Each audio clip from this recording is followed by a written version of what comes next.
আমাদের একটা উদ্যোগ ছিল, যেটা বুধবার আমরা বলেছিলাম এদিকে আর বুধবারে যেটা বলেছিলাম পঞ্চায়েত আমরা ঘেরাও করবো। বুধবারে যেটা বলেছিলাম যে আমরা পঞ্চায়েত বন্ধ করব, ওটা বুধবারে হবে না। বুধবারে পঞ্চায়েত বন্ধ থাকবে বললো, বৃহস্পতিবারে ওটা হবে।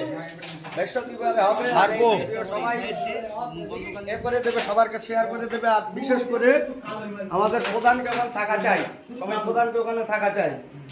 বললো বুধবারে থাকবে না, বন্ধ থাকবে, ওই জন্য আমরা যাচ্ছি না। আমরা যেন সামনাসামনি প্রধানকে পাই, ওখানে আমরা বিক্ষোভ করবো, এ করবো, তার সামনাসামনি কথা হবে, মিডিয়াও ওখানে আসবে, সব কিছু হবে।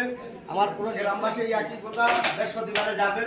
বৃহস্পতিবারে আমরা এখান থেকে দক্ষিণ রায়পুর, ময়নাগাছি, দিঘিরধার, চণ্ডীগড়, ভ্যাবলা, রামচন্দ্রপুর, নড়লি সব আসবে ওখানে।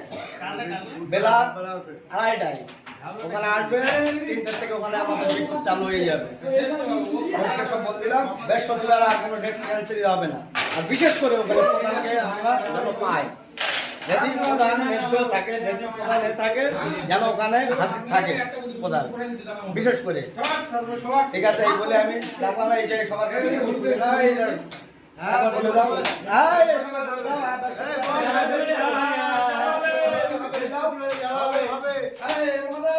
বৃহস্পতিবার বলে দাও। ঠিক আছে, ঠিক আছে।